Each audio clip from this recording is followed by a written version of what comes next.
noite, meus irmãos. Boa noite. Que a paz de Jesus esteja conosco. É uma alegria muito grande estarmos aqui reunidos, né? Tivemos um dia abençoado, com certeza, né? Só de poder chegar aqui, andando, falando, enxergando, tudo isso é maravilhoso, não é mesmo? Então, estamos aqui reunidos mais uma vez e hoje recebendo pela primeira vez também o nosso querido irmão Flávio Tonini. Ele vem de Santo André, ele trabalha na casa Joana de Ângeles, né? E vai em outras casas também, né? Então estamos felizes de receber esse irmão, que de hoje em diante a gente acredita que vai fazer parte dos quadros dos palestrantes. Então, antes da gente iniciar, quero dizer a vocês que sejamos firmes e perseverantes na busca pelo nosso aprendizado espiritual. Amanhã é um grande dia para nós, onde a casa retorna aos estudos depois de umas longas férias. Estamos retornando, então, para quem já estuda, para quem vai começar, sejam todos bem-vindos e pedir a Jesus que fortaleça, né, nossa mente, nossa vontade. Sejamos firmes, né, nesse propósito de instruir nossos espíritos, que nós possamos ficarmos certos de que estamos no caminho que devemos trilhar, o caminho do conhecimento, porque não podemos julgar nada sem conhecimento, e a ajuda que recebemos, né, o auxílio que vem do alto, compensa tudo isso para nós. Então, depois que iniciarmos o estudo, nós vamos ver a diferença do antes e do depois. Garanto a vocês que a diferença é muito grande. Não que outros segmentos religiosos não tenham uma diferença, sim. Qualquer sentido, né, que nós demos à nossa vida, de procurarmos a Deus e Jesus, é válido. Mas já que estamos aqui na doutrina espírita, é aqui que nós queremos aprender, tá bom? Então sejam todos bem-vindos amanhã a partir das 7 horas da noite e que todos nós sejamos iluminados e abençoados, principalmente por nossos mentores que estão aqui conosco neste momento, nos abraçando, nos dando aquele beijo querido, né, que muitas vezes a gente não para e não consegue senti-los, mas agora eles estão aqui conosco. Então nós vamos fechar nossos olhos e sentindo a presença de todos esses amigos na figura maior do nosso mentor, o Bartolomeu, que cuida, que gerencia todos os trabalhos desta casa. Agradecer a gama de espíritos de luz que se fazem presentes, desde os terapeutas, os médicos, enfermeiros, mas também os exus, pretos velhos, os caboclos, os hindus, os índios, que estão aqui para nos ajudar. Do momento em que adentramos ao portão de entrada, eles estão lá para nos receber com muito carinho, derramar sobre nós fluidos benéficos e salutares. Que nesta noite de hoje, Senhor, possamos estar envolvidos nesta paz, buscando dentro de nós entender cada vez mais o propósito dessa doutrina tão maravilhosa, que é de esclarecer os nossos espíritos para termos uma vida mais digna, uma vida mais satisfatória, fazendo com que nossa fé, nossa perseverança, confiança em Deus seja fortalecida dia a dia. E por isso, unindo nossos pensamentos, vamos lembrar dos nossos irmãos que estão em sofrimento, que estão em dores, por todo canto deste planeta, mas também aqueles que estão num leito de hospital, num leito psiquiátrico, dentro de um presídio, num abrigo de idosos, num orfanato, ou mesmo perambulando pelas ruas, que possamos enviar para eles nesta noite de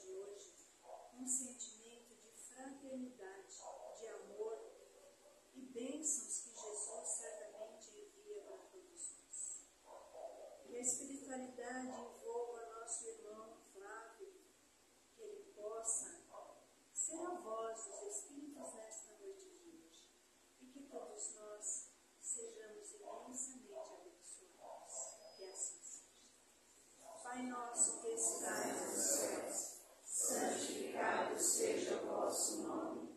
Venha a nós o vosso reino, seja feita a vossa vontade, assim na terra como nos céus. O pão nosso de cada dia nos dai hoje.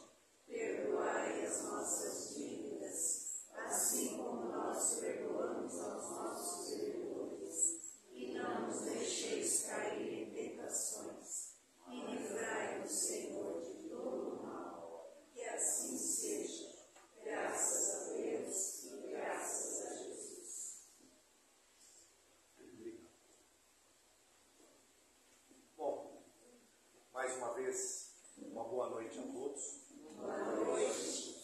Bom que aqui a gente ouve os encarnados e desencarnados. Que bom.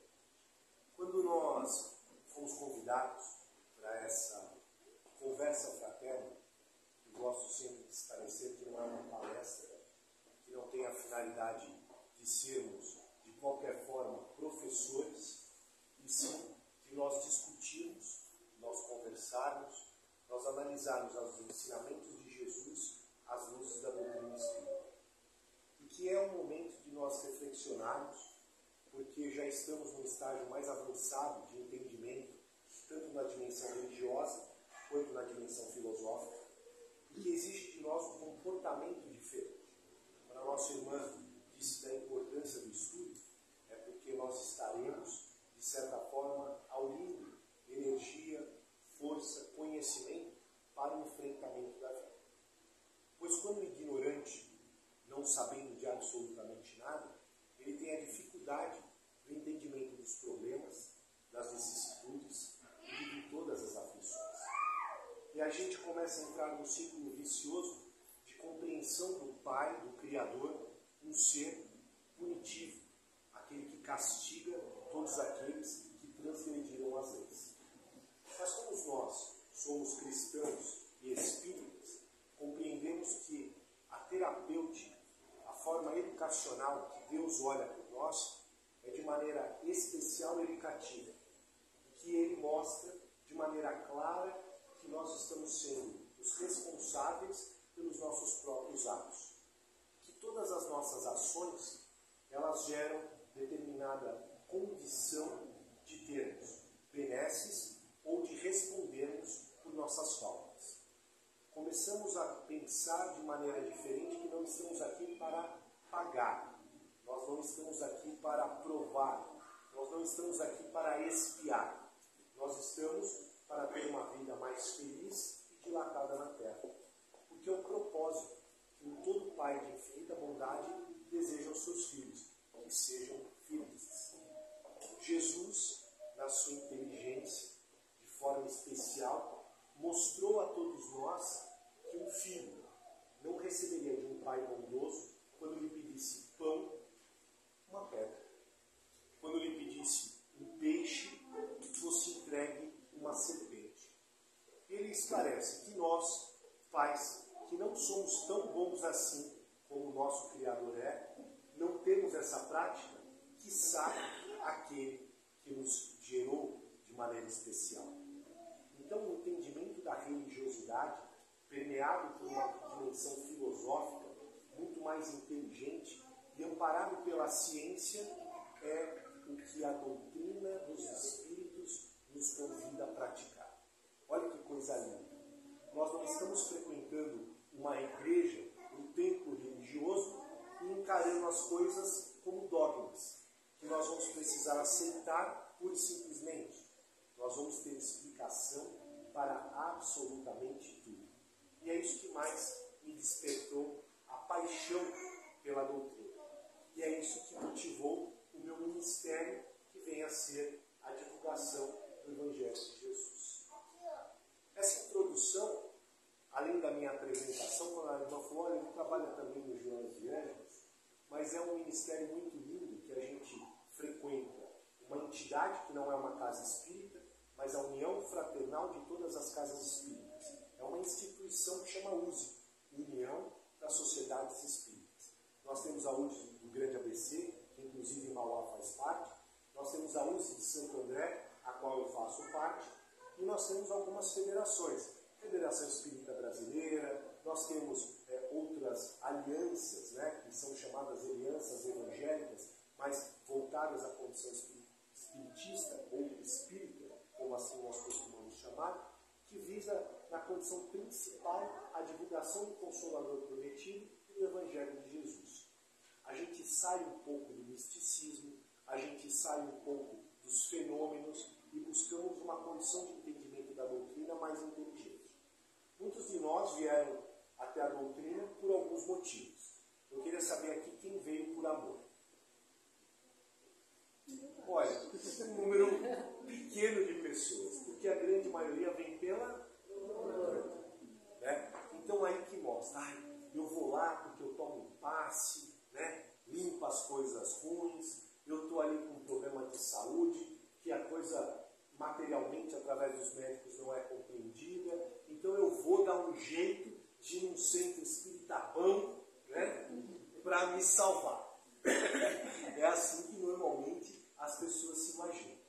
Eu, quando era bem pequenininho, isso faz bastante tempo, minha mãe também espírita, ou mais simpatizante, por isso que a Ilma perguntou, você já é espírita há bastante tempo? Sou de berço, porque minha mãe já entendia a condição espiritualista de uma maneira muito especial. Então eu ia tomar passe, eu ia no candomblé, eu ia na umbanda, tinha alguém que benzia, uma senhora que fazia a bênção com óleo e água. Eu vou dizer para vocês que eu tinha um problema de saúde grave. Então minha mãe topava qualquer negócio. Tomava banho de mel com pipoca, né? Ia no padre, tomava hóstia, fiz catecismo, ou seja, a gente apelava para todos os santos. Mas depois, com o passar do tempo, a gente começa, pelo estudo, compreender que nós devemos buscar algumas direções e perceber que todas aquelas ações exercidas com amor têm grande validade. Tanto é que do mal que me levou a procurar tudo isso, não sei o que me curou, mas fui curado. Pelas condições que eu enfrentava, uma alergia muito grave, num ambiente que eu estava, em determinado momento já estava todo focado, com os olhos inchados, uma dificuldade respiratória, e depois eu fui me desenvolvendo.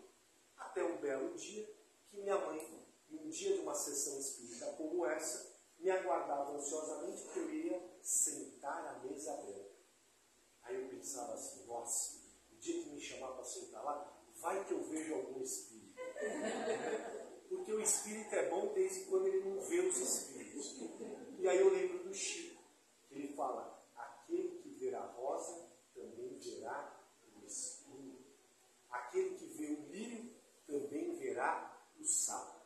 Então não tem mediunidade de evidência que só vê coisa boa. A gente vê coisa boa e coisa ruim também. E eu tinha muito medo, eu tinha muito receio, mas ao mesmo tempo muita curiosidade. E no meu primeiro trabalho, de sentar à mesa branca, como assim era chamado, eu sou um conceito muito antigo, eu sou oriundo da casa Irmão Romano, chama Centro Espírita Irmão Romano, sentei à mesa, fiz ali todo o trabalho de concentração para dar sustentação para todos os tratamentos que aconteciam. Quando eu abri os olhos, lembro que todo mundo me chamava, Flavinho, Flavinho, sua mãe. Eu imaginei que ela já estava lá toda orgulhosa, né, daquele status que eu recebi. Porque nós espíritas, ou os frequentadores, quando olham o passista, quando olham o dirigente do trabalho, tudo fala assim, nossa, aquele foi eleito, né? Então parece ter um status. Primeiro engano, porque a história já nos mostra que a quem muito foi dado, muito será pedido. E aquele trabalhador, ou aquele médium, que se posicionar dessa maneira, vai enfrentar as grandes dificuldades, porque exige de nós comportamento retilíneo, exige de nós comportamento honesto, exige de nós que esse vaso não seja um sepulcro caiado, ou seja, belo por fora, feio por dentro. Como minha avó dizia, por fora bela viola, por dentro, pão bolorento. Os ditos populares são muito fortes. E o sepulcro caiado mostra isso, que mostra toda aquela condição bela, mas por dentro a podridão. Então, eu estava lá, quando eu olhei para trás, minha mãe estava desmaiada. Vocês vão pensar, de emoção. Não, ela teve um aneurisma cerebral na minha primeira atividade como médico de sustentação na casa espírita. E logo no primeiro dia, mãe, e eu fui tomado de uma energia, de uma força que não sabia de onde, peguei minha mãe no colo, levei para a sala de passe e todo mundo falava, pode ser alguma coisa de obsessão. Né? Aí um que dá um passe, o outro que dá uma água, o outro que queira desligar de um passe dispersivo. E eu olhava, minha mãe não estava bem. Tinha um médico do meu lado, doutor Gui, cardiologista, falou, Flavinho, leva sua mãe rápido para o médico. Ela está tendo um AVC. Eu peguei minha mãe no colo e saí para fora do centro, sei lá para onde eu estava indo, com minha mãe no colo. Minha mãe é uma mulher grande, eu peguei minha mãe no colo. Quando eu fui saindo para fora, quem estava chegando? Meu pai. Parando o carro na porta e nem sabia do que estava acontecendo. Coloquei minha mãe no passageiro, passei por cima dela. Eu tenho 1,95 m, o carro era um Gol, minha mãe tinha 1,80 m. Pergunta como eu cheguei do lado do passageiro. Do motorista, também não sei. Moro ali em Santo André, descemos todas as ruas contramão, cheguei no Hospital Brasil, não tinha maca. Peguei minha mãe no colo de novo. Imagina que lugar que fosse. Coloquei ela dentro de uma sala, fizemos todas as preparações, onde a médica falou assim, você precisa sair que eu preciso limpar. Mas não tinha enfermeira. Eu falei, eu ajudo. Mas não sabia nem o que eu estava fazendo lá. Mas ajudei. Fiz todos os processos, minha mãe entrou num coma induzido. Ponto, parado. Na noite anterior, o meu irmão mais velho, prestes ao seu dia de casamento, eu já era casado, brigou de uma maneira muito severa. Muito. Minha mãe, aquelas mães judias, não era judia, descendentes de sírio libanês, mas eu quero dizer na condição emotiva que ela colocava as coisas. E ela disse quando ainda passava mal, eu estou passando mal por causa do seu irmão. Chamei meu irmão, que estava no evento, pedi para que meu irmão viesse. Fandinho, mamãe passou mal. E ele na hora já assumiu a condição de remorso. Imagina se ela desencarnasse. E a iminência do desencarne era certa. Minha mãe fez uma cirurgia, passado quase uma semana naquela circunstância, misericórdia divina, minha mãe recobra a consciência ainda na UTI. E a primeira coisa que ela fala, eu estou aqui por causa do seu filho. E eu falava, mãe, eu tenho um assunto muito sério. Se você não resolver essa história, existe a possibilidade de seu desencarne. Você é espírita, a vida é eterna, o espírito é eterno, e aí você vai ter que resolver nesta encarnação. Porque senão isso vai dar um peso para as relações mais amorosas que existem. Uma mãe para a filha. Não caberia naquele momento nenhuma interpretação teatral. Minha mãe naquele momento recobra a consciência. E ela e meu irmão tiveram a oportunidade de restabelecer os laços de amor. De compreender a imaturidade de um com a intolerância do outro. Pois a caridade ensinada por Jesus nos pede indulgência para com as imperfeições alheias. Perdão das ofensas. E ali precisava se colocar em prática todo o ensinamento de Jesus. Fernandinho mais velho também teve a oportunidade de receber as mensagens evangélicas através dos cursos, através das leituras.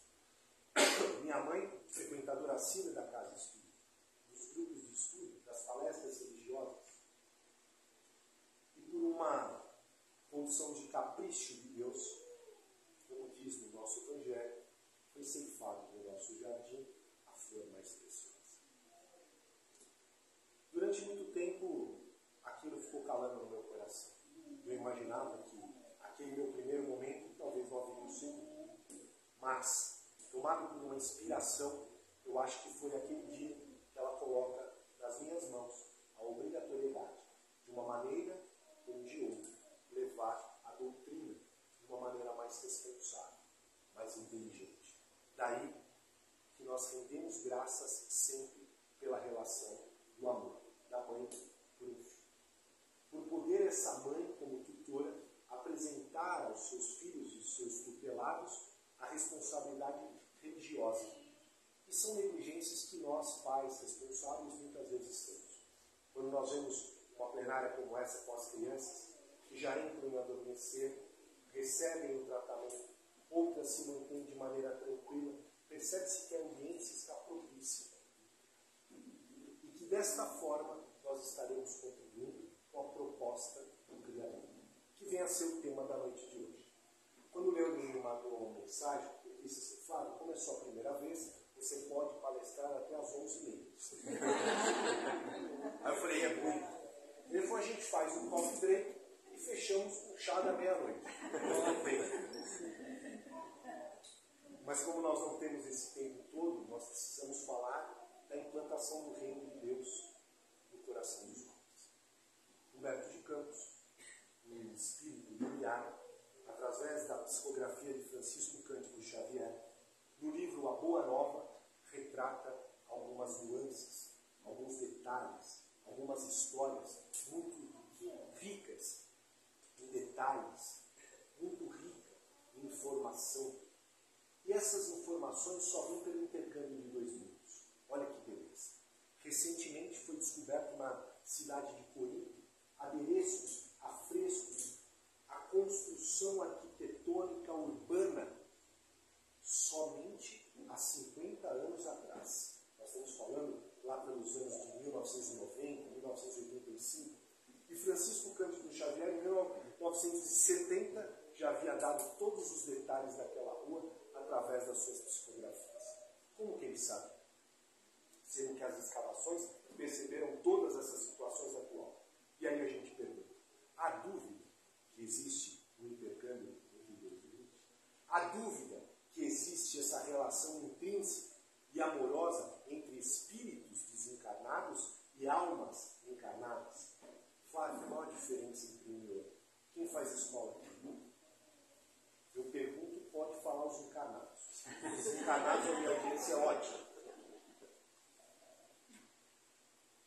Quem faz os estudos?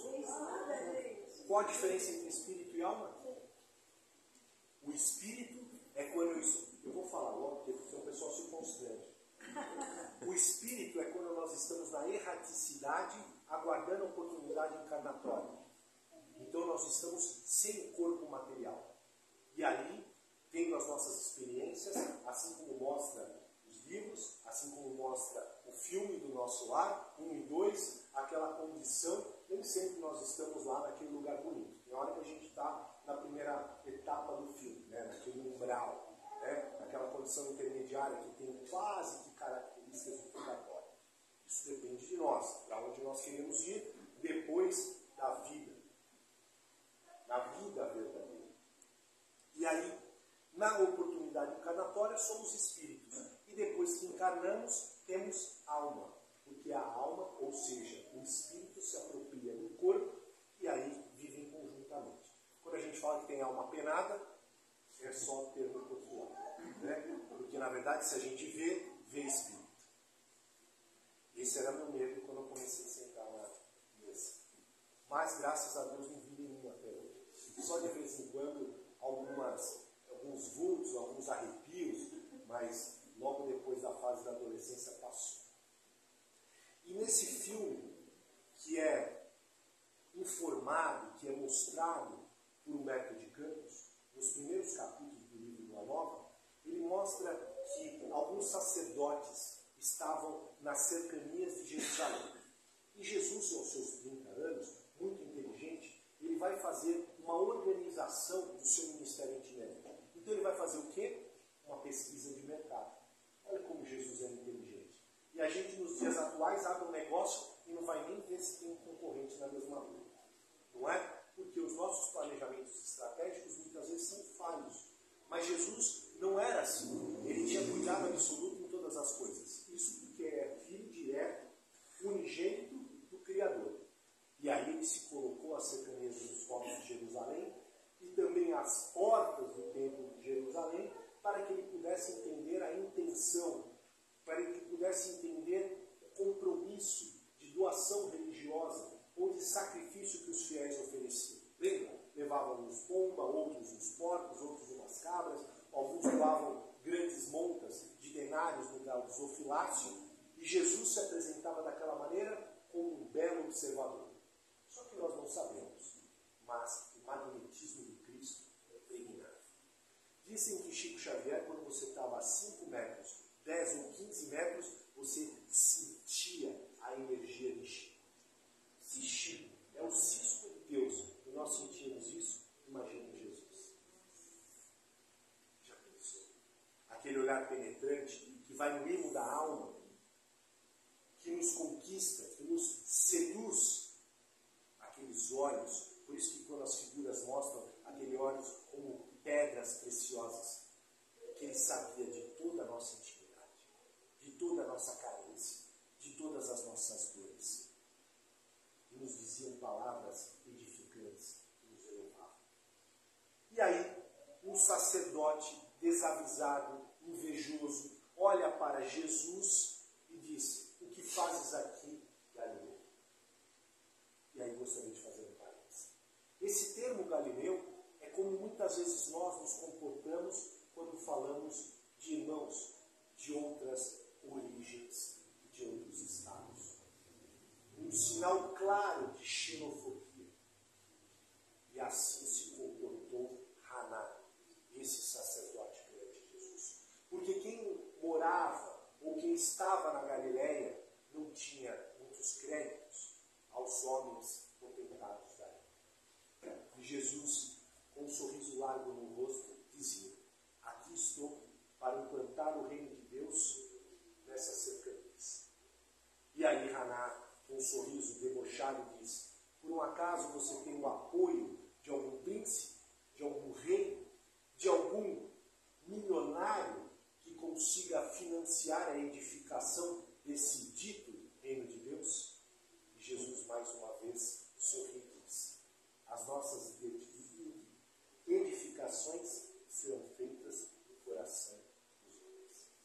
Olha que coisa importante. Não era um templo religioso, não era um centro como esse, uma casa que se adapta ao acolhimento dos seus fiéis. Não é um templo de ostentação, e sim a percepção de que essa edificação devemos todos nós realizá-las no nosso coração. Olha que coisa interessante. E aí ele mostra como serão as estátuas, como pode-se construir algo de valor com barro. E aí Jesus, olhando mais uma vez, mostra que a pedra mais nobre, que o mármore mais rico, não teria nenhum valor se não tivesse a principal ferramenta que viesse a ser o cinzel. O que é o cinzel? Aquela ferramenta que forjaria o mármore para a edificação do homem. Para que aquela imagem, para que aquela estátua tivesse a verdadeira formosura, que não dependesse do material, e sim do instrumento, que são as condições que a vida nos oferece para que nós possamos nos moldar. Existe um termo na doutrina que fala de reforma íntima. Em um curto espaço de tempo, nós vemos a todos os instantes essa fala se transformar para uma reconstrução moral. Muito melhor. Porque aqui quem já enfrentou reforma? Aquele pozinho que lixa lá na frente e vai parar não sei aonde, penetra em tudo. A gente abre um copo, um armário, 6 meses depois, tem um pozinho lá dentro. Não é? Então, a reforma é importante, traz uma beleza aparente, mas não muda a essência. Mas quando nós desenvolvemos um devido projeto, quando nós desenvolvemos uma planta, quando nós fazemos um processo de construção, fundação, um projeto arquitetônico, um projeto calculado para sustentar tudo aquilo, nós construímos uma edificação muito mais sólida, correta e objetiva. Imagina se nós tivéssemos a condição, derruba tudo aqui, vamos fazer um centro novo. Que alegria, né? Monta uma lanchonete integrada com a biblioteca, um salão com uma plenária, um degraus, um microfone. Ia ser ótimo. Mas nós temos essa condição? Ainda não. Ou é falta de merecimento, ou é falta de recurso. Ou os dois. E neste projeto de vida, nós devemos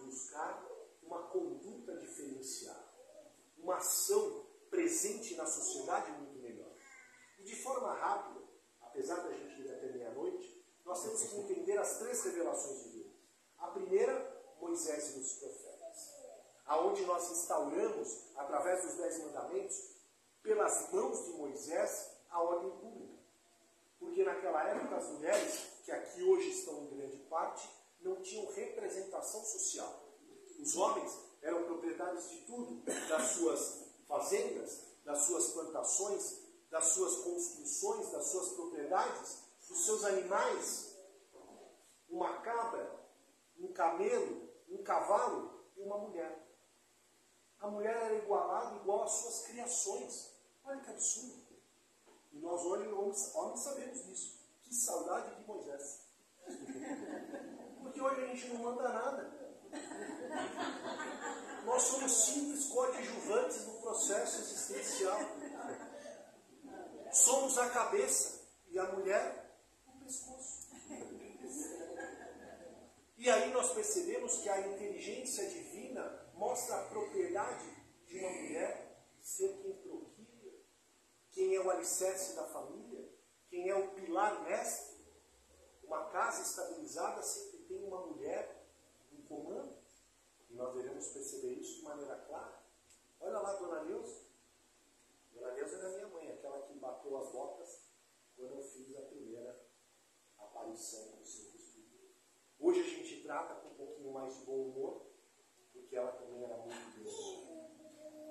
E nessas lembranças, dessas 3 revelações divinas, teve um momento que esses profetas anunciaram a boa nova, que viria o Cristo Salvador. E para nossa sorte, vem Cristo Jesus, que divide a história entre antes e depois dele, para que nós pudéssemos ter uma inteligência maior de quem é o nosso Pai.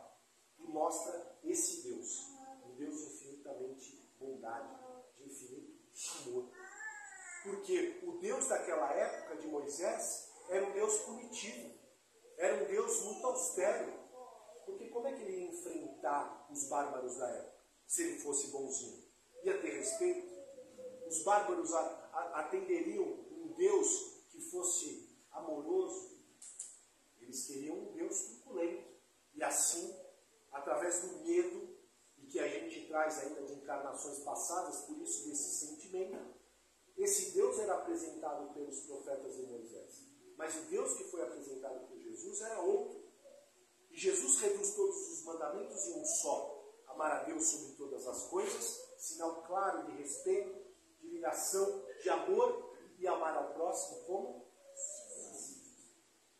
Ou seja, fazer pelo outro aquilo que nós gostaríamos que nos fosse feito. Isso nós já teríamos a receita para um mundo mais feliz. Nós estamos no mundo de provas e expiações ou no mundo regenerador? Meio a meio. Gostei da resposta.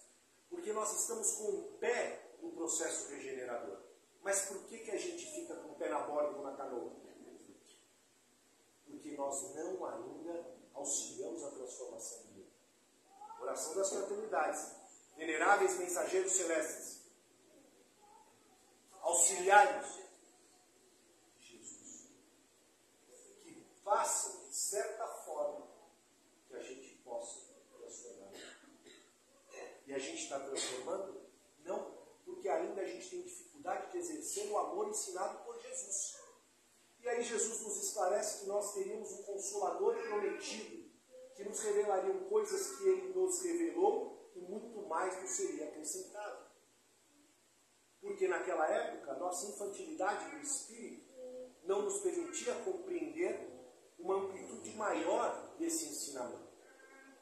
Mas na última refeição, depois dessa anunciação, Jesus nos faz um apelo maior, que é o cerne da nossa conversa fraterna. Ele diz que não seria suficiente amar ao próximo como a nós mesmos. Que seria necessário amarmos os próximos como Ele nos amou.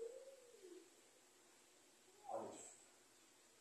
Se nós ainda não saímos nem da fase infantil, da pré-escola, como nós vamos atingir os níveis de pós-graduação, MBA, doutorado? Basta aplicação, simplicidade nos lábios, coragem absoluta em nossas ações e nós empunharmos a flâmula do Evangelho e da caridade. Sermos comprometidos verdadeiro com a doutrina. Não vir aqui sermos uns papapassas. Né? Nossa época nós tínhamos muito essa terminologia. O cara vai no centro só para tomar paz. Vem pensando besteira, come mal, xinga a vizinha, critica o amigo, mete o pau na porta do centro, quando chega no centro põe a máscara e entra angelical. Quase um ser perfeito. Quando vai embora, arranca a máscara e volta a ser quem é. Nós precisamos ser os mesmos em qualquer lugar. Podemos, com a nossa fé, enfrentar a razão face a face em qualquer época da humanidade. Assim como nos ensinou o nosso codificador. Kardec fez esse poder de síntese facilitando a nossa vida. Nós temos o Pentateuco kardeciano, os 5 livros da obra da codificação básica, o livro dos Espíritos, o livro dos Médiuns, a Gênese, o Evangelho segundo o Espiritismo e o Céu e o Inferno. Qual livro a gente mais usa aqui? Os encarnados. O Evangelho. Porque é incontestável o que é apresentado nessa obra, que são os dados relacionados à moral do Cristo. Que isso é, por todas as religiões, admirável. O Cristo é, de certa forma, o nosso guia e modelo. E digo, não de certa, mas de outra.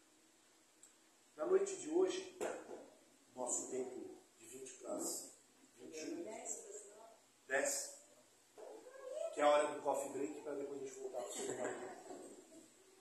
O Cristo Consolador é aquele que vai olhar para nós, na nossa intimidade, e nos dizer que somos capazes. Que não são os nossos ombros frágeis que carregam fardos mais pesados. Todos nós recebemos as nossas cruzes, os nossos fardos, de acordo com a nossa capacidade, de acordo com as nossas forças. E ninguém na face da terra receberá uma carga, uma responsabilidade maior do que tem a capacidade de enfrentar.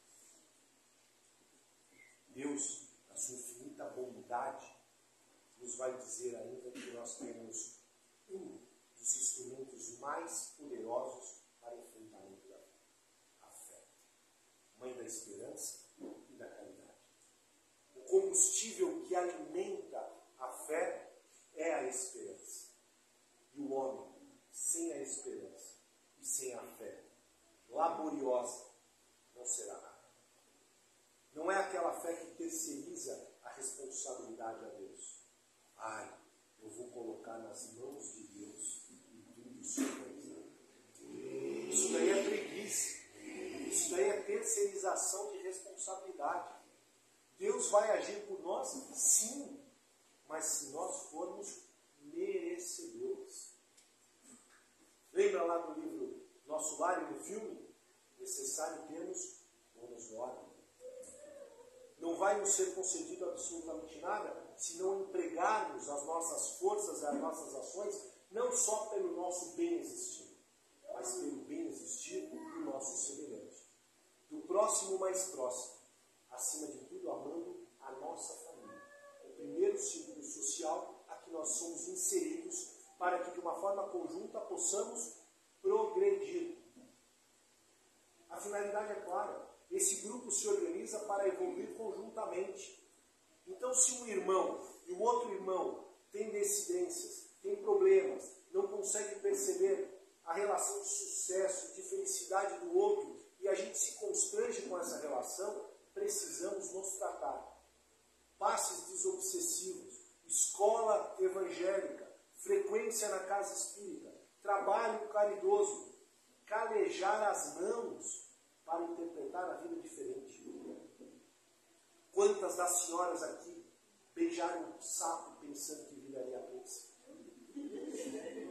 E lá na condição da erradicidade, imploraram a relação e o casamento. Só que quando chegou aqui, o processo é o inverso. Beijos, o príncipe vira sapo.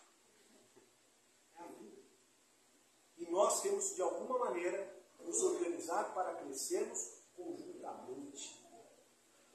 E hoje, muitas famílias se dissolvem pela falta de propósito, pela falta de compromisso e pela falta de aceitação.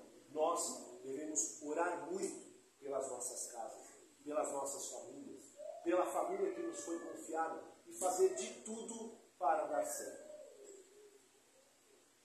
E pedir a Deus, Deus dê acima de tudo força, coragem, disposição. Porque se nós não consigamos, de alguma forma, alcançar os resultados, nós precisamos rogar. Pedir e obtereis. Batei a porta e abrir-se-vos-á. Esse é o processo. Então eu digo, cuidado com o que pedis, porque seremos atendidos. Então, a partir de hoje, assumamos o controle da nossa vida. Façamos esse planejamento estratégico. Mas claro que é isso, sou muito simples, às vezes não sei. Quando você vai no supermercado, o que você faz? Uma listinha das necessidades, do que você precisa, para não esquecer absolutamente nada. Façamos isso com a nossa vida. O que eu preciso, coloca no papel e põe ele no meio do Evangelho. Prática diária, todos os dias, no mesmo horário, e aí de forma compromissada, com essas mensagens homeopáticas, com efeitos cavalares, que é o Evangelho, seremos melhores. Melhores do que hoje. E muito, muito melhores do que hoje.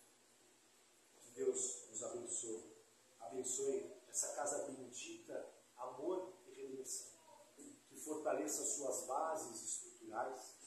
Que possa desempenhar os seus trabalhadores de maneira sublime o compromisso do amor e da caridade, da formação, e que nós tenhamos o cinzel em nossas mãos para nos reconstruirmos, para sentirmos de maneira muito especial a assistência amorosa de Deus, através dos seus intercessores, veneráveis mensageiros celestes que nos inspiram a dias melhores e mais confiança. Que Deus nos abençoe. Obrigado pela oportunidade, obrigado pelo carinho.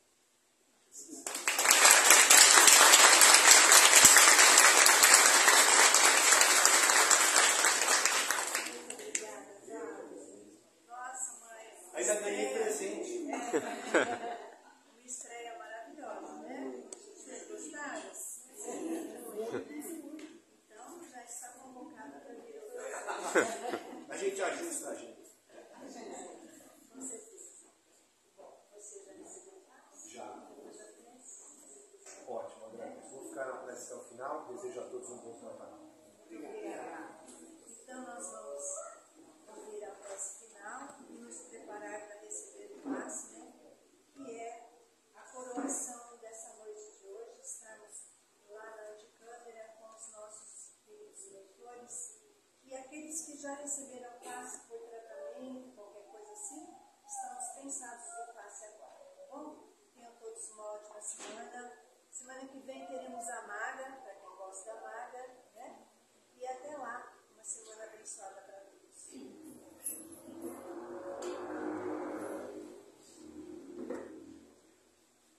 Então vamos fechar os nossos olhos, elevar os nossos pensamentos a Deus e a Jesus, com esta abençoada egrégora de amor, de fraternidade e de muita paz.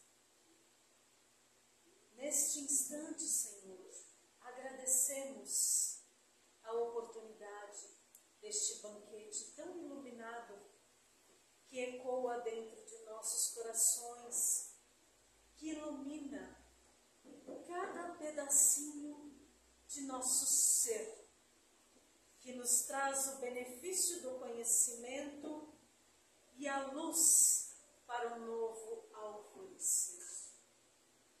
Que essas bênçãos, todos os dias, se renovem a cada instante em que abrirmos os nossos olhos, louvando ao Pai por mais um dia de vida, louvando ao universo por mais um momento de aprendizado.